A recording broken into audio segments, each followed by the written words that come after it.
Testing 1 2 3. Testing 1 2 3.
Good afternoon, everyone. We're here for a single argument in appeal number 232507, Angela Suithold versus Country Mutual Insurance. Mr. Sokoloff, good afternoon.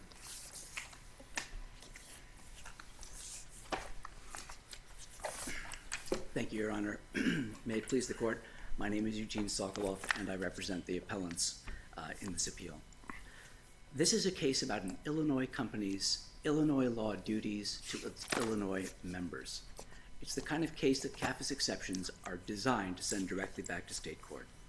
It comes before this court only because the district court misapplied two of those exceptions. Each of one independently compels remand here. Mr. Sokoloff, what was the point of count 4 then? If this, as I understand from your brief, this is really a case about what the company was doing. Well, let me answer that question in two ways, if I may. The point of count 4 is to hold the directors and officers responsible for their role in Country Mutual's failure to live up to its obligations to its members. So individually or as a group? I mean, no one officer could have forced the company to do something or not do something, I would assume. Well, exactly, and that gets into what I was going to offer as the second part of my answer, which is that this claim does not stand freely of the claim against the company. The point is that in the course of running the company's affairs over a decade, this cast of characters that changed over time at various times steered the company to accumulate an unreasonable surplus, and in doing so violated their fiduciary duties.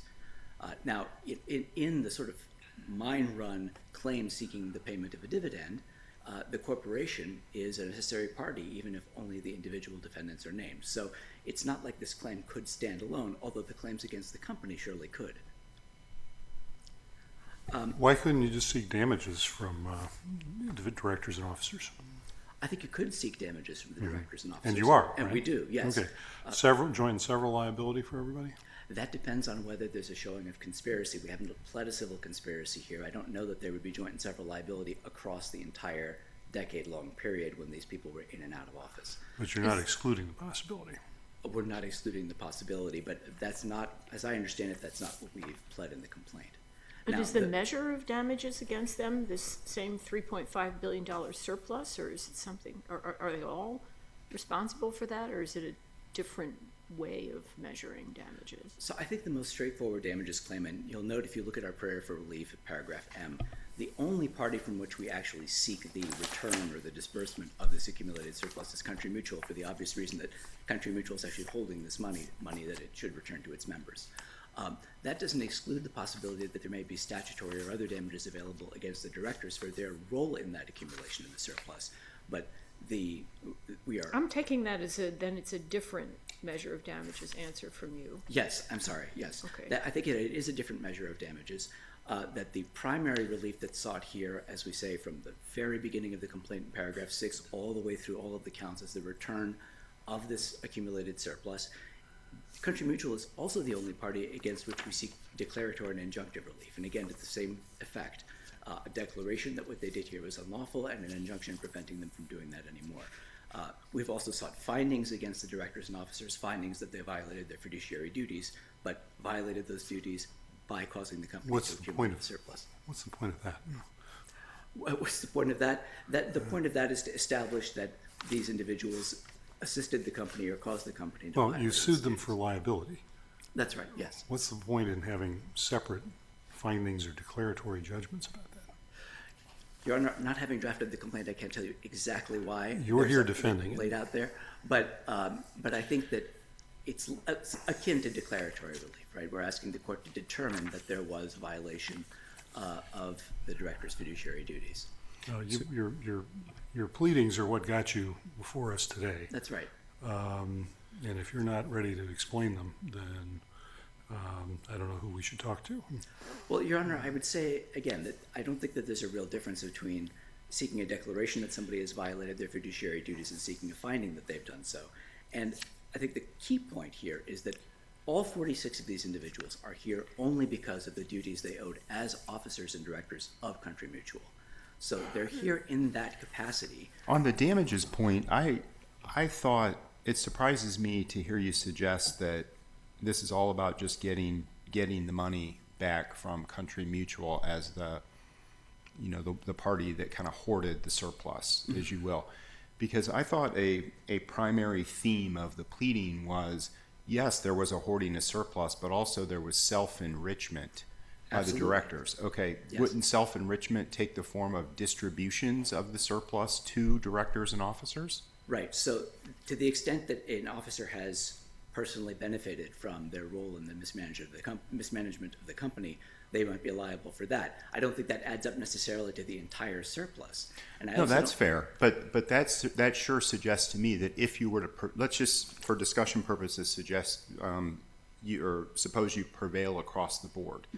It would seem to me that prevailing across the board would be getting in the pocket of one or more of the individual defendants for the return of that excess surplus that was paid out as unwarranted compensation. So it is money that was initially taken from the plaintiffs here, right, the members. The excess surplus is something that they're entitled to. Right. And then the fact that it was then looted from the company by the individual defendants, that is, of course, why they would be liable for that portion of the damages.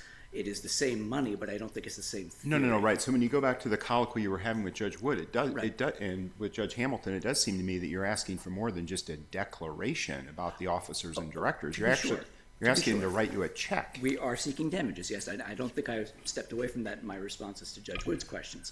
The question was simply, is it the same measure of damages that we're seeking from the company? right, okay. And I think that there is a distinction there. But of course, this is not, the individual defendants are not here just for fun. They're here because they played an important role in the breaches of fiduciary duty and of Illinois law. Mr. that the plaintiffs are Sokoloff, complaining about. before, I'd like to ask you some questions about the internal affairs doctrine. Before I do, though, I'd like to just make sure that you are firmly committed that the individual defendants are either all primary or none of them is, right? I don't think that you need to make that decision. I think that it would be strange to decide on the face of this complaint where the individual defendants are pled basically as an undifferentiated mass. It's very difficult to pick out which are primary and secondary, but all you need to determine. Courts instinctively head for the middle ground, and So- you and the other side are telling us there is none on this question. I would not want to suggest that, Your Honor. I think that the only Well, thing that how should we do it? So, the only defendant in this case who is alleged not to be an Illinois citizen is Mr. Bateman. So the only thing that matters for the purposes of deciding whether this exception applies is whether he is or is not a primary defendant. And I can give you all the reasons why I think he's not a primary defendant. We think he's not a primary defendant. If you wanted to That draw apply that to line- him and not to all the other individual defendants? Correct, yes. So if we want to zoom in on Defendant Bateman, for example, first of all, he is mentioned by name in just 4 out of 330 paragraphs in the complaint. He served for 2 years as the CFO of the company. That's at paragraph 22. He was identified as an officer on Country Mutual's financial statements at paragraph 24. He served as the officer or trustee of some of the for-profit subsidiaries of the company. Those See, are that all makes of me the- think he's primary, and here's why. Because the operative period of the complaint, the relevant period that you set forth on page 5 of your brief is 2012 to 2021. Let's call it a 9-10 year period. Sure. Okay. If Mr. Bateman served as CFO, he served at the beginning of that operative period, or near the beginning, 2013 and 2014. Mm-hmm. And it sure appears that the kind of central allegation is that the firm here developed a pattern and practice of hoarding surplus. If that's true, he's at kind of the very beginning of that period, and he's at the beginning in holding a quite substantial position. So I have two. It seems inconceivable that the chief financial officer would play no role in passing upon the level of surplus. So, to be clear, I do not think that you need to find he played no role in order to find that he's secondary. The word primary inherently suggests that there is a secondary and a primary defendant. And in this case, clearly Country Mutual is primary. Nobody disputes that. The district court found that as well. The case is all about that. And Defendant Bateman is only here because he worked for the company. But I want to address. I don't want to So fight could you the have question. brought I mean, was it just an accident that Bateman winds up as a defendant? Frankly, I think that it is an accident. Probably They wound up was, as yes. as a defendant. But, yeah, I mean, I'm worried about this primary secondary idea as well. And that's why I keep thinking, what's the nature of the theory? Did you even need count 4? Could you have brought this lawsuit relatively unchanged just against Country Mutual? Are the people who were directing Country Mutual, or at least participating in the direction of Country Mutual with others, somehow more culpable? I'm not sure it's damages you're seeking under people if you're talking about disgorgement, or restitution. It seems like it's really more a set of equitable remedies anyway. But there's a lot that makes it difficult to see how these individual defendants fit into the big picture. So I'd like to be sure that I answer your broader questions and Judge Scudder's specific questions about Mr. Bateman. So just starting with the broader question, because I think it illustrates the significance of the other answers. Yes, I think this case could go forward with virtually the same allegations without having named these individuals as defendants. The plaintiffs here have a direct relationship with the company. They're owed something by the company, and each one of the claims bears that out, including count 4, the way that it's written. But to get back to Defendant Bateman, yes, he was there at the beginning. But if you look at paragraphs 315 to 326 of our complaint, that's in count 4, where we're describing what happened here. We describe that year in and year out, the board and the officers made a decision or failed to consider the possibility of either returning a portion of the surplus that had accumulated or changing tack. So it's not like Defendant Bateman is even alleged to have done anything that set into motion an irreversible course. He was only CFO for 2 years.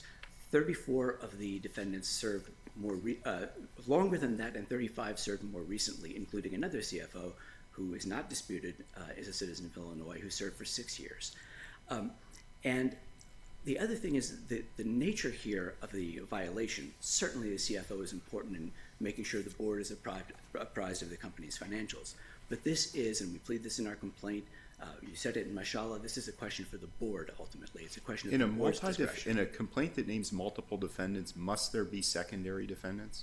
I don't think that there necessarily must be secondary defendants, but it seems very hard to believe that Congress would have thought that a company being sued along with 46 of its directors and officers could be a 47 primary defendant suit.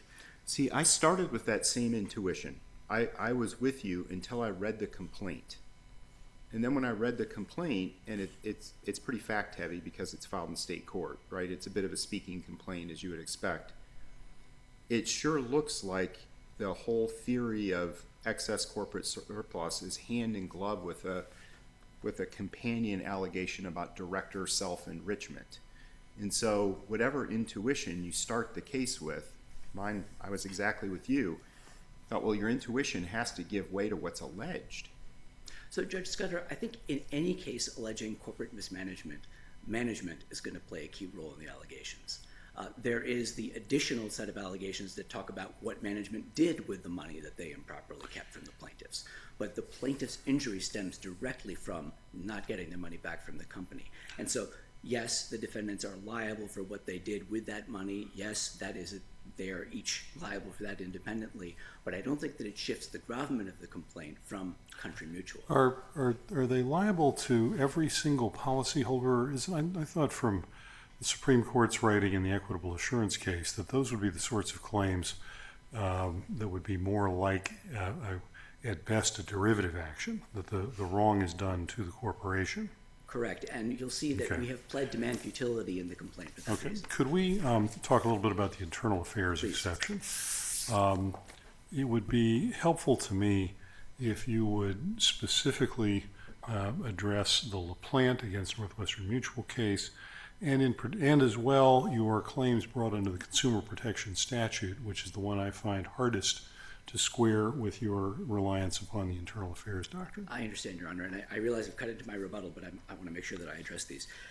So if I could start just before we get to LaPlante by pointing out that what's critical here is that CAFA does not require that each of the claims in a complaint relate solely to corporate governance. It requires that every claim in the complaint relates to corporate governance. It solely involves a claim relating to.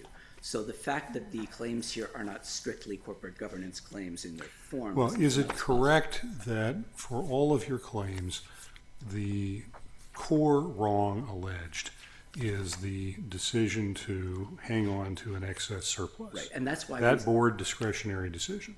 exactly, Your Honor, and that's why I think we satisfied the exception. So I think there are two reasons. So you could say that it's the target. You could say that it's the target, exactly. And I think there are two reasons to look at it as an internal affairs question, and this I think will dovetail with my explanation of LaPlante. First, every claim here is brought by Country Mutual's members to demand the return of a share of their profits to which they're entitled. And a claim that seeks the declaration and payment of a dividend is the archetypal claim that's intracorporate and satisfies the internal affairs doctrine. It also, every claim, as we point out in our brief, requires the court to decide whether it was reasonable for the company to retain the surplus over time, and that implicates the policy concerns that are at issue in the internal affairs doctrine. So, sorry, to get to LaPlante, I understand you want me to address that directly. LaPlante was a very simple case that is nothing like this one. LaPlante was a case where the plaintiffs alleged our annuity contracts required that you pay us a share of your profits. Somewhere along the way, you started paying us out of the interest from a bond fund instead. That breaches the contract. It had nothing to do with how the bond fund was being managed or whether the interest was the appropriate amount of interest, whether the profits had been calculated properly. It was purely a question of whether the contracts, as a matter of substance, allowed the company to make that switch where the payments were coming from. And I think Judge Easterbrook, in writing for the court in that decision, distinguished this case basically from that one when he said, money paid under a contract does not implicate a company's internal affairs. All you need to know is what the contract says. But the payment of a dividend is a matter for a board's discretion, and that is different. I think that's what we have here. Can I just at least try to voice something that I want to make sure I'm on the same wavelength here? But as I understand it, any insurance commissioner in any state where a country like Country Mutual does business can enforce its domestic state insurance law to ensure that a sufficient reserve is maintained, correct? Yes, And your focus here is only then on surplus. correct. And what we've alleged here is that the company retained something on the order of 5 times the statutorily required surplus under Illinois law. Well, fine. I mean, when I read these cases that support your view on internal affairs, and it looks like a very, very steep hill to climb on the merits, frankly. And the more I think about what we see happening in Florida and California with property and casualty insurers going broke and the disastrous consequences that has, it's hard for me at least to leap to a conclusion that management is being too careful. I understand that's the merits, that's not jurisdiction. But if I could just speak to that point directly, the complaint also alleges that this surplus was on the order of twice the industry average. So we're talking about what other players in the industry thought was appropriate. It's a competitive market, right? I mean, you've got, and this is not new with me. It's in the case law that you've got a competitive market, and both price and security are relevant factors, right? Right. I was going to say, of course, in a competitive market, you would expect the premiums to go down. That would mean retaining less surplus. But I take your point about security. That's pretty darn important if you're buying insurance, right? No doubt, no doubt. And of course, that is an issue that goes to the merits. To address your question about consumer protection, the consumer protection claim, I think, it may strike you as being the odd man out. But if you look again at the allegation of what constituted the deception, what constituted the deception here was Country Mutual's holding itself out as a mutual insurer when, in fact, it had unreasonably retained this premium, this excess premiums, and in doing so failed to provide insurance at cost.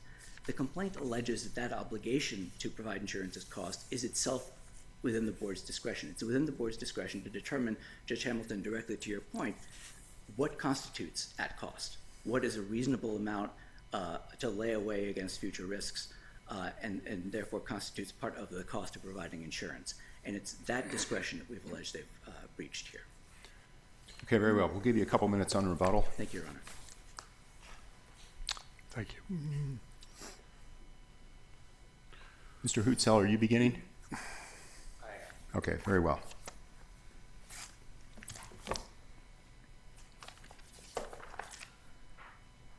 May it please the court, Alt Hutchell on behalf of Country Mutual Insurance Company.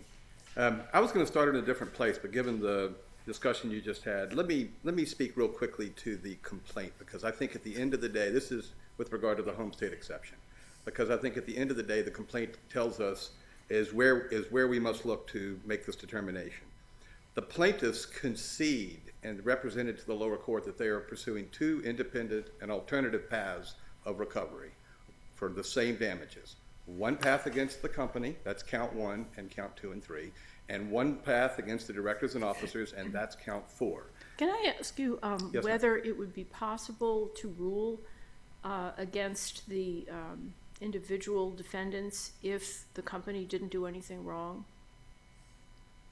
If the company didn't If somebody decided, yeah, 3.5 billion was a reasonable reserve given today's uncertain markets, et cetera, whatever, doesn't that automatically dispose of the individual claims? I think, though, that the analysis would be solely under count 1. I think that you could, in fact, have a finding that the company didn't breach its contract because, frankly, this obligation is not in the contract, and you would be left, which is what plaintiff's counsel was talking about with the lower court, you would be left with count 4, and that would be a straight-up count against the officers and directors as to whether or not, under their fiduciary duties, they were obliged to provide insurance at cost. But I don't see how that can happen if the company was paying exactly what it was supposed to and distributing exactly the way it was supposed to be distributing.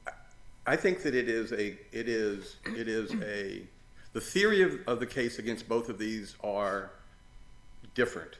The actors here are the officers and directors, and if the officers and directors acted properly, then you would also not have a claim against the company, even if against Well, I'm under turning anything. around the other way and saying if this case had been brought just as counts 1, 2, and 3, Yes. forget about count 4, you would have had everything adjudicated. I mean, it would have been assessed about whether this mutual insurance company was complying with its duty to sell insurance roughly at cost, whether this holdback of the surplus was okay. And I don't see how. I mean, it reminds me, say, of Monell cases. It reminds me of all sorts of cases where you have a general entity, and if nobody did anything wrong, then the people who are running it, how are you going to hold them liable, for a perfect result? Well, I guess I can certainly agree with the proposition that I'm trying to understand the question, that if no one did anything I'm trying wrong, to I see think how they're that, interrelated, of course, and so I just don't see how, if the real point of this case is to assess whether that surplus was rightfully being held back or whether it should have been distributed, then it seems to me the resolution of that issue is going to finish up everything else that might have been out there for the individual defendants. So surplus is used sort of as a shorthand for all of this. The point of the case is it's a money damages case. And the point ultimately is that the officers and directors, and they also say by contract, owed an obligation to provide insurance at cost. When you pay on a damages judgment, it's going to impact your surplus. When you pay under a contract, it's going to impact your surplus. But the obligation that's at issue is the obligation of the officers and directors and the company to provide insurance at cost. Well, it's the company, and the company acts through its people. It acts through its officers, its directors, its employees. True. That's certainly true. One thing, though, that I would like to highlight is they did not need to bring count 4. They brought count 4, and I would ask the court to review the complaint because they are trying mightily to walk a lot of what is in count 4 back. They brought count 4. It is a direct claim. It is not a derivative claim. It is a claim for breach of fiduciary duty by the officers and directors. They seek, without exception, an award of statutory, compensatory, and punitive damages, such that they are saying that the officers and directors of this company were important enough and their conduct was egregious enough that this court or the lower court should punish them through the imposition of punitive damages. The officers and directors on that lawsuit that the plaintiffs now try to walk back, they're not bit players. They're at the heart of this, and the plaintiffs allege that. So here's what I think. Trying to get at what Judge Wood is asking you. I'm going to ask it from a different direction. Okay. How can you adjudicate counts 1 and 2? Just focus on count 1 and count 2. Yes. How is a court to adjudicate either of those claims without getting into questions about how is a mutual insurance company allowed to run or not run vis-a-vis surplus with respect to regulatory capital and what have you. And hand in glove with that, what are the accompanying obligations of officers and directors? In other words, what gives me pause about your position is you say, well, this can't possibly be about internal affairs because it's about a breach of contract. And the only contract we have is an insurance policy. It can't possibly be about internal affairs because it's about a claim under a consumer protection statute. And I think, well, how's it the label can't answer the question, can it? So don't you have to look at what's the substance of the claim and try to foresee how it's going to be adjudicated? And I don't know how on count 2, for example, you can get at the alleged misrepresentations without getting into the corporate governance here. I don't know how you could adjudicate the claim. On the ICFA claim. Yeah. So, well, the ICFA claim ultimately will depend on whether or not at the time that the misrepresentation was made while they were consumers thinking about buying the policy, there was a false statement made. Exactly. Well, how are you going to gauge that? So that gets into what a trial court 3 years from now is going to determine is the right evidence to deal with that and what's relevant and what's not relevant. But I don't know that that implicates the internal affairs. I mean, we're moved over to the internal affairs issue. The internal affairs under LaPlante. What LaPlante, I think, was doing was drawing a line between a contract, the claim by the policyholder with their policyholder hat on, seeking to enforce a contract, and the claim which is in count 1, and the claim which is in our case in count 4, by policyholders with their members hat on, bringing a fiduciary duty claim against the company. And I think that LaPlante drew a distinction between those claims in terms of the internal affairs exception. No, but LaPlante dealt with a much narrower kind of claim, not a challenge to the board's overall policy decision about how much of a surplus to maintain. You would agree with me, I hope, that let's say in a for-profit life insurance or insurance company, a suit by shareholders to force the board to declare a dividend would be a matter subject to the internal affairs doctrine. I would.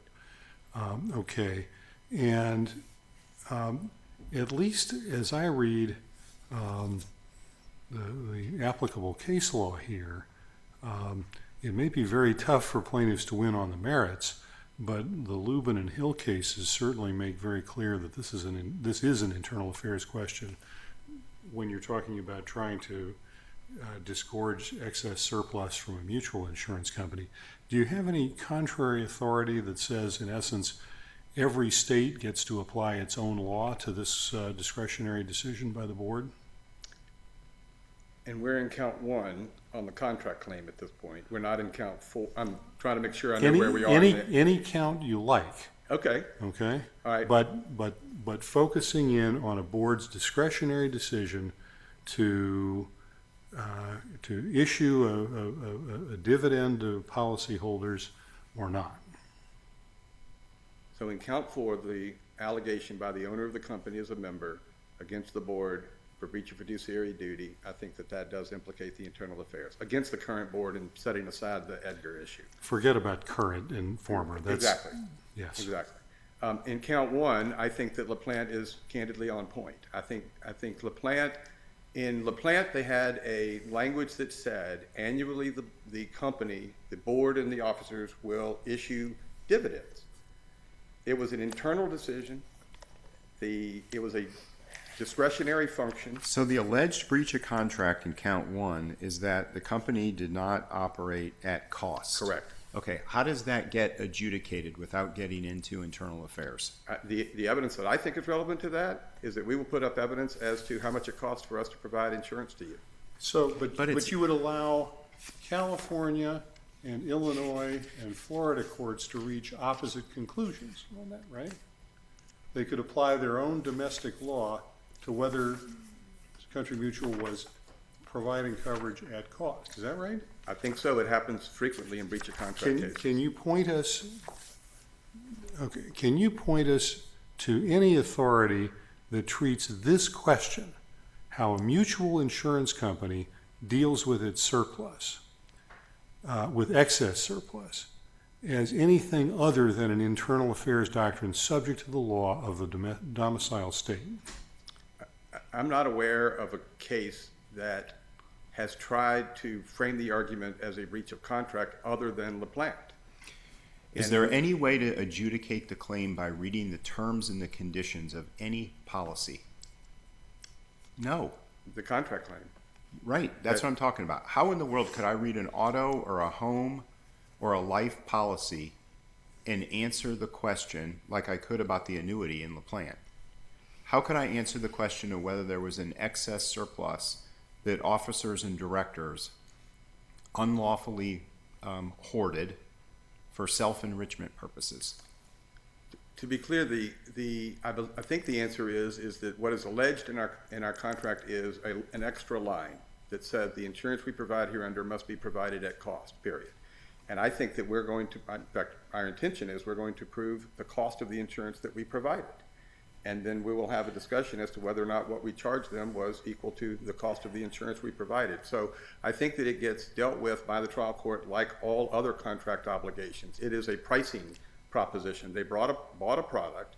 They said the price should have been lower. We will have evidence to adduce what the price should have been, and then the court will make a determination. And that'll have your point is that will have nothing, zero to do with regulatory capital and surplus? I don't think that it does. In all honesty, Your Honor, I don't. And I know that's not before us, it's on the merits, but I don't think that it does. I think it has to do with the amount, if we're obliged to provide insurance to a particular person at cost, we will determine what the insurance cost us to provide, and then we will find out if the rate that we set was high or was low. We measure this all the time. We measure whether or not what we was paid was what it cost us to provide insurance. Yeah, but your client's in the business of all kinds of contingencies and incurred but unknown claims, and right? So I would think they would say, yeah, if you want to know what our gross margin is on the home policy for X year today, we can tell you. Right. Okay, but we guarantee you we got some money in the coffers to handle contingencies. We do think surplus is important, as was suggested earlier. And at the end of the day, we don't think that the contract claims, maybe this is another way to speak to this. At the end of the day, and we think LaPlante supports this position, we don't think the contract claims give policyholders, as policyholders, the right through a contract claim to tell the company how to run the company. They have the right to enforce the contract. And that's precisely what your defense is going to be, right? It is one of our defenses, but they've also brought count 4, which is a claim as an owner that the company is not being run properly. If there's an avenue for them to talk about how to run the company, it is through count 4 and not through counts 1 or 2. I think, we believe. Okay, why don't we hear from Mr. Lubman?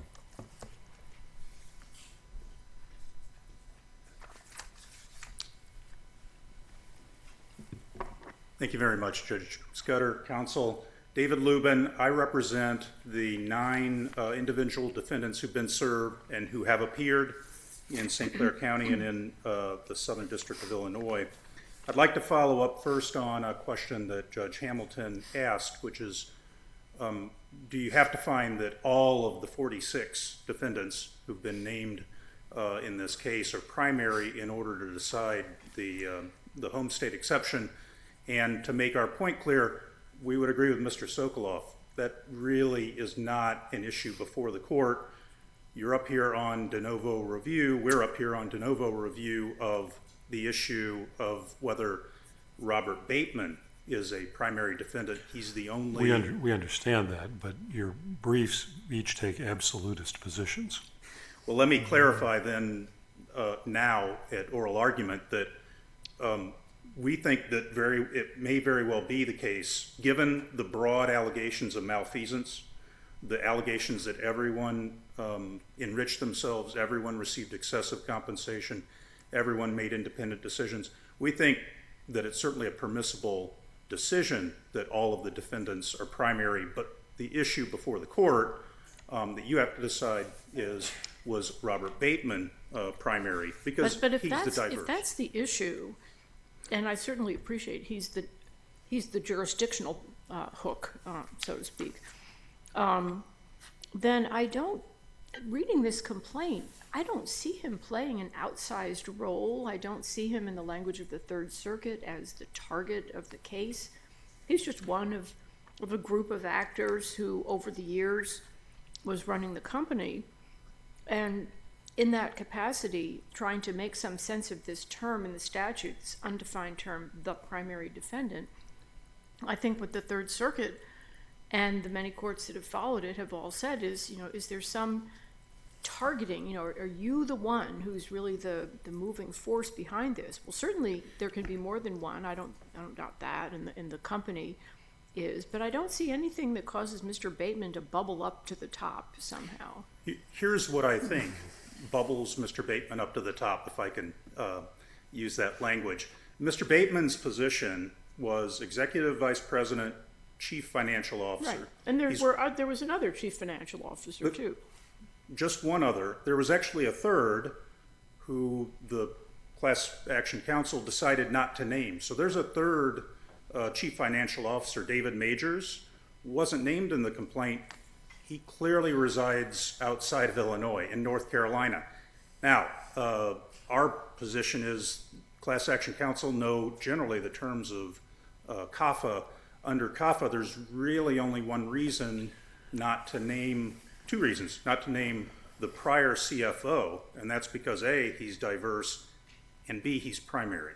There wouldn't be a harm to naming either Mr. Majors or Mr. Bach. Mr. Bach was the CEO. So plaintiffs don't have to name everybody. I mean, that would be a very litigious position for the law to take. Plaintiffs don't have to name everybody. But when plaintiffs elect specifically not to name someone, there's an inference that can be drawn that the reason is they want to be in state court, of course. But that doesn't make him primary. Those are two separate things. We have 1359 about collusively adding people to create diversity, but there's no analogous statute that says you have to bring in everybody.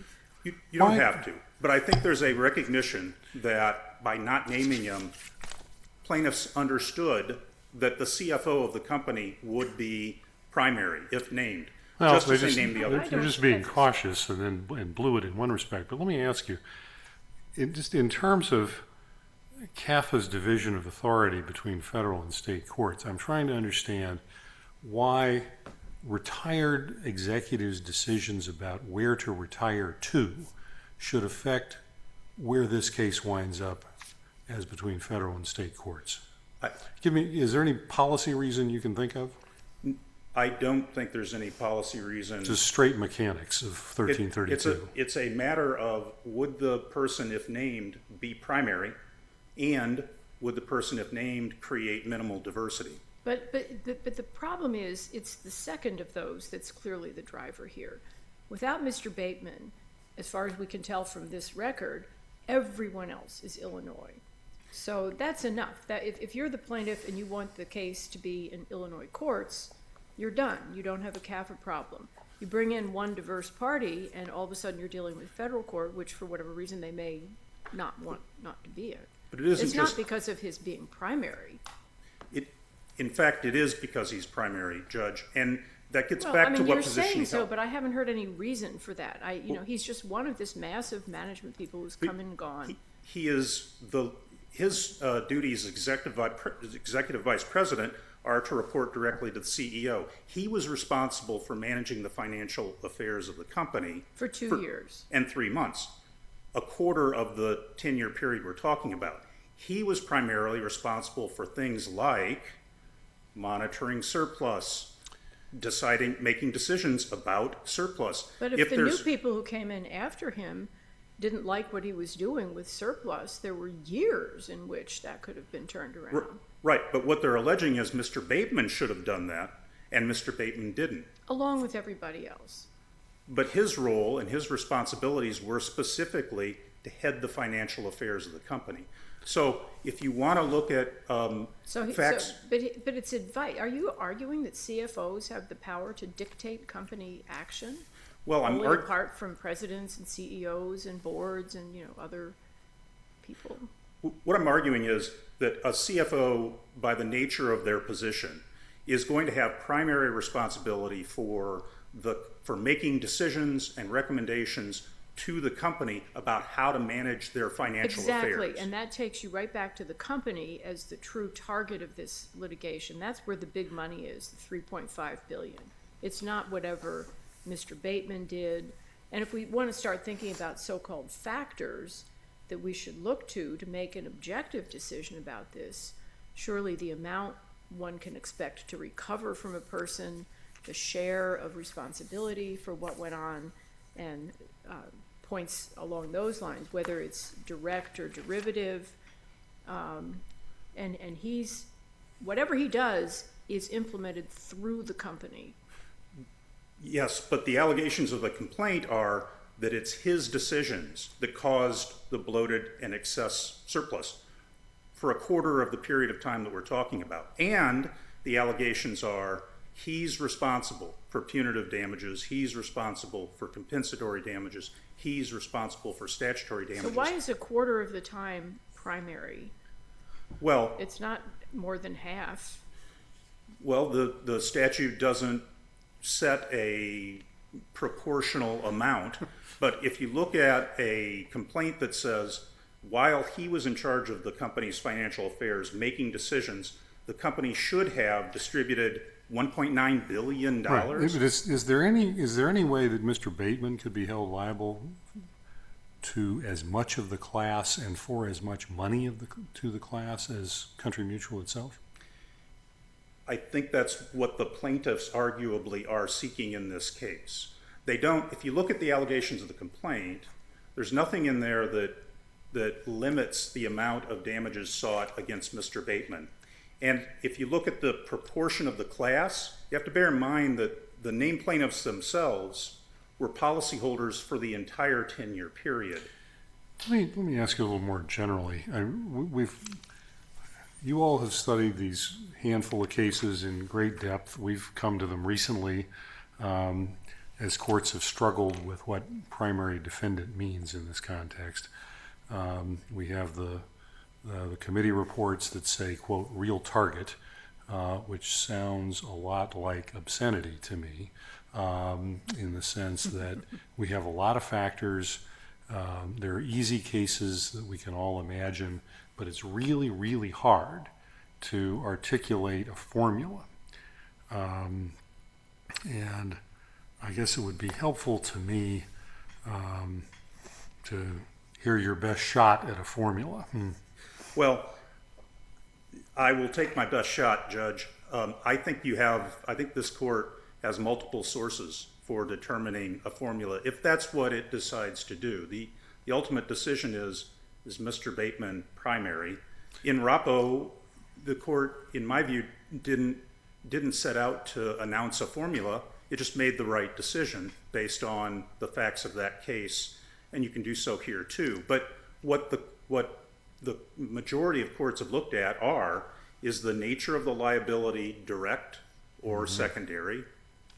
It's clearly direct against Mr. Bateman.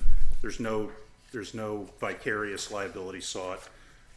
Does it matter if he's indemnified? I don't think it matters on this appeal whether he's indemnified or not. I assume it matters enormously to him. I'm sure it does. It matters enormously. I'm sorry for raising my voice. It matters enormously to him to be named as a defendant in a $3.5 billion lawsuit for punitive damages and for compensatory damages while he was the CFO.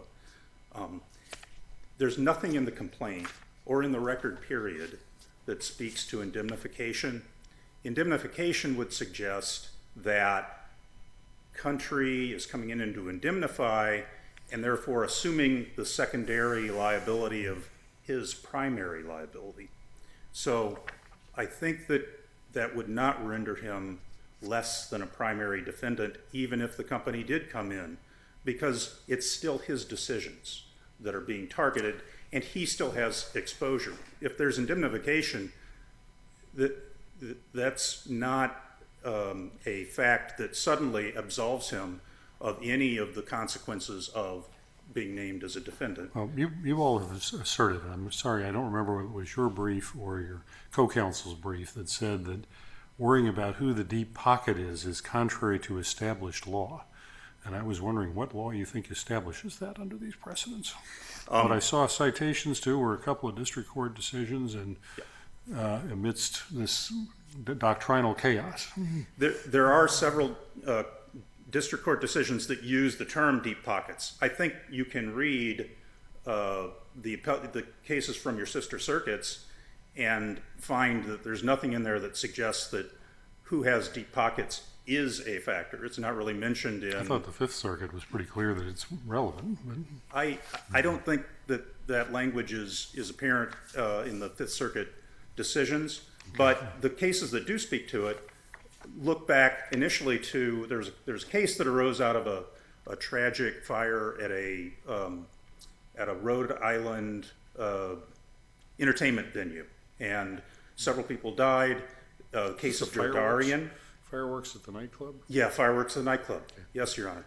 And what the court there did in a lengthy and well-reasoned opinion was they looked at these different factors and said, among other things, we can't think it just has to mean who has the deepest pockets.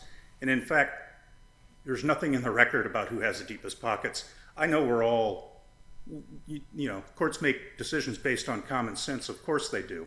But it's really difficult to say based on a complaint that doesn't distinguish. Right. Well, that circles back to, I guess, my more general question. We have all these factors, and I have some concerns about articulating some kind of highly formal process or standard that could be artfully pled into or around. And there are other areas of the law where we kind of count on district judges to exercise a pragmatic savvy as to what's going on, which sounds to me like maybe what Congress meant by real target. And I guess closing, I would just say that the complaint makes Robert Bateman a real target, given his position, given the amount of money that they claim had built up, that he should have made decisions to distribute. But Robert Bateman and everybody else, I mean, there are just so few references to Mr. Bateman in particular. That takes me back to some of Judge Hamilton's earlier questions, like what really is the difference? This is just a pleading. Well, yes, it's the complaint. It is the pleading that forms the basis for analysis. Mm-hmm. And what is in there shows that Mr. Bateman was a high-ranking official, not in legal and not in general administrative. He was the high-ranking CFO, and the case is about finances. For that reason, we'd urge the court to affirm. Thank you very much. Mr. Lubin, thank you. Mr. Sokoloff, we were using quite a bit of time there, appropriately so, I think. Why don't we give you the rebuttal that you asked for, 4 minutes? Thank you very much, Your Honor. I appreciate the indulgence. I want to start. Think of it as we're indulging ourselves in this. I want to start, Judge Hamilton, with what you just said about pragmatic savvy, and I think that goes to exactly what Congress is looking for. Congress knows how to ask courts to apply a test about direct and indirect liability. We know from the local controversy exception right next door to the home state controversy, the home state exception, that it knows how to tell courts to look to relative exposure and the amount of damages sought. I think, Judge Wood, as you put it for the court in your decision in Hart about the purpose of these exceptions, it really comes down to separating out, you wrote, genuinely national litigation from cases with strong ties to the state. This is not a genuinely national case. It is in this court because essentially a mistake, not, I think, because there's any inference to draw about our views of Bateman's primary or non-primary nature. And it, in every other way, belongs in state court. And what the district court, I think, did here is it missed the forest for the trees. It went for these factors which maybe can be useful in illuminating the gist, the substance, the gravamen of a complaint in some cases. but not at the expense of looking back at what the case is all about. And what the case is all about here is Country Mutual. I wanted to go to something Mr. Hutzel said about what our counsel said in the district court. I don't think a fair reading of the transcript of the hearing on this motion is that we are seeking the full extent of damages from, for example, Mr. Bateman personally. What we argued there was this is another way of establishing liability, and not that the damages theory was equal. And likewise, I don't think it's true, and I'm very happy to concede here, we are not seeking $3 billion from Mr. Bateman personally. That's just not, I think, a plausible reading of the complaint. Going to the question of LaPlante, I think it was Mr. Hutzel who said that was a case about dividends. I don't think that's correct, and the appellate court's decision there doesn't say much about the claim, but if you look at the district court's decision, it spells out exactly what that claim was about. It was, as you put it, Judge Scudder, it was a narrow claim about whether it was appropriate under the contract to switch which fund the payments were coming from. It had nothing to do with how the company was managing its finances or how the company ought to be run. I think that's all I have for responding to their questions. If there are any more questions, I can answer of yours. Okay, hearing none. Thanks to all counsel. Thank you so much. We appreciate the quality of briefing and argument. We'll take the case under advisement.